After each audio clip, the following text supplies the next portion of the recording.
How can an entire town live inside a single building? This is the first question that comes to mind when you hear about Whittier, Alaska. It sounds like something from a storybook or a science fiction film, but it is real. In this small, remote town, nestled towering mountains, the cold, gray waters of Prince William Sound, most of the residents share the same address.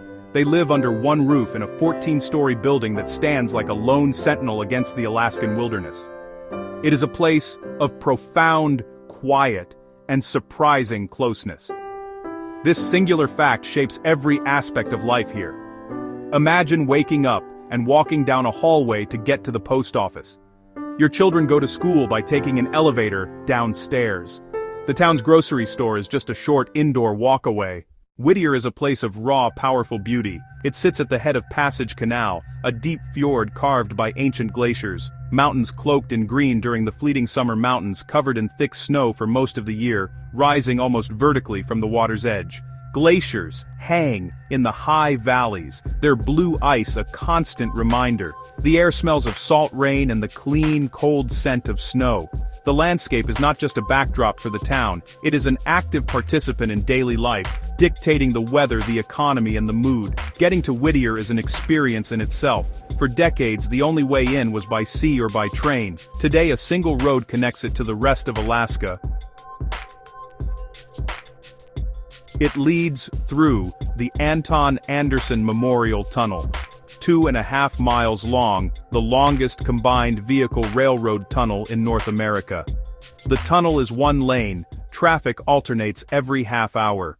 Begich Towers is more than just an apartment building, it is a self-contained town. From the outside it appears utilitarian and stark, a product of its military origins. Built in 1957, its concrete structure was designed to withstand the harsh Alaskan climate.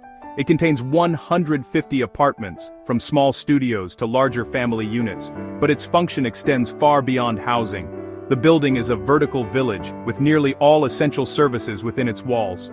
Post office, police station, on the first floor. The co-op convenience store, milk, bread, canned goods. A church holds services in a common room. A laundromat, a small indoor playground for children. The Whittier Community School. Preschoolvara through high school Padin and Dadavan school sock sits in the basement and first floor, connected by elevator. Children can wake up, have breakfast and walk to class without stepping outside. This proximity keeps teachers and parents in constant contact. The sounds of learning add vibrant energy to the structure. Life inside is close quarters. Neighbors know each other well, for better or worse. The sounds and smells of daily life travel. Dinners and music through the walls. Privacy can be a challenge, but comfort is near. If someone needs help, a neighbor is a door knock away. The building becomes a true community. The story of Whittier begins not with a town, but with a strategic military plan. During World War II, the U.S. Army sought a secret, ice-free port. They chose this protected location, accessible only by sea. They built a port and a railroad tunnel under a shroud of secrecy. The goal: supply the war effort and secure a northern foothold. The town served the base. In the Cold War, the Army expanded Whittier. Two massive buildings rose, the Buckner Building and the Hodge Building. Buckner, once Alaska's largest building, was later abandoned and fell to ruin. The Hodge Building remained functional. After the 1964 earthquake damaged the town, the Hodge became critical.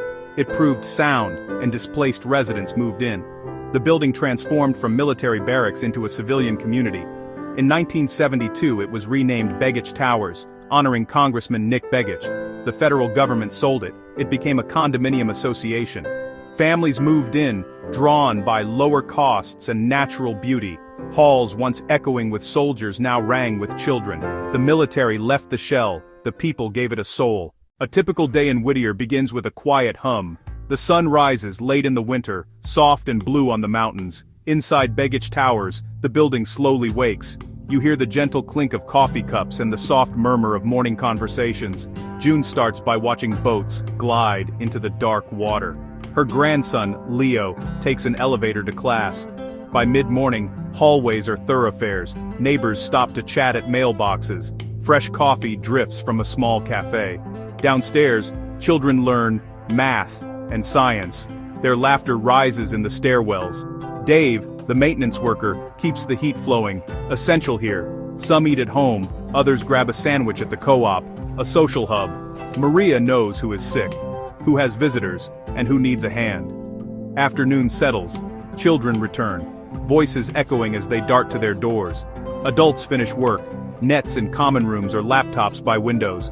Evening gathers, windows glow against the mountains, a warm beacon as the day ends with the steady pulse of a community under one roof. Life in Whittier is ruled by two seasons, the bright, bustling summer and the long, quiet winter. In summer, daylight lingers, the sun barely sets and the town comes alive. Cruise ships and tour boats bring thousands to see glaciers and this unique town. Residents work hard, captains, guides and shopkeepers, earning for the year. Long days stack with haul after haul, salmon, halibut. Then winter comes, the last cruise ship departs, quiet descends, days grow short, snow blankets mountains and town.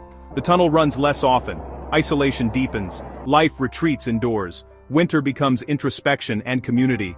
Children sculpt forts, families read and rest. It is time to mend, reflect, and lean on each other. Living here brings challenges. The building itself is over 60 years old. Harsh wet weather demands constant maintenance, leaks, plumbing, heating. The condo association wrestles with funding repairs. The town's future depends on it. Isolation is real. Avalanches can close the tunnel for days, disrupting supplies. People prepare, pantries stay stocked. Basic care exists, but serious issues require a trip to Anchorage. Close quarters can spark friction. Privacy is rare. Small disputes ripple widely. Residents constantly balance personal space with communal responsibility. Yet the small joys are profound. Waking to a breathtaking fjord with eagles passing your window. A cup of sugar, a helping hand, is only steps away. Potlucks and bonfires stitch the social fabric tight. There is pride in the resilience it takes to live here. So why choose such an isolated, unconventional place? Ask residents and answers converge on one theme: human connection. Sarah came for a year and stayed. 3 people offered rides when her car broke down. George, here since the 70s, says it is the safest place he can imagine. If he misses mail for a day, someone checks on him, an informal safety net born of care. Children grow up with a building as playground and a town as extended family. People come for the landscape, but stay for the people, trading big city anonymity for a vertical village. Home here is simpler, slower, more connected, a foundation for belonging. At first glance, the story of Whittier seems to be about a building, concrete and steel, a Cold War relic facing the wild, but the real story is the people who made that structure a home, a testament to human adaptability and the need for community. The building is the vessel that holds the town's spirit. Less privacy for more security, fewer conveniences for deeper bonds. They accept isolation in exchange for a connection to nature and each other. These corridors are arteries, carrying daily interactions, small kindnesses, mutual support. In an age of digital ties and sprawl, Whittier shows the power of real presence. Community is built through shared spaces, shared struggles, and shared joys. At night, do not see a block. See 100 small stories. See the stubborn, beautiful, deeply human choice to build community in an unlikely place. Whittier's secret is not its strange architecture, but its simple, powerful humanity. The town is not the building. The town is the bond between the people who call it home.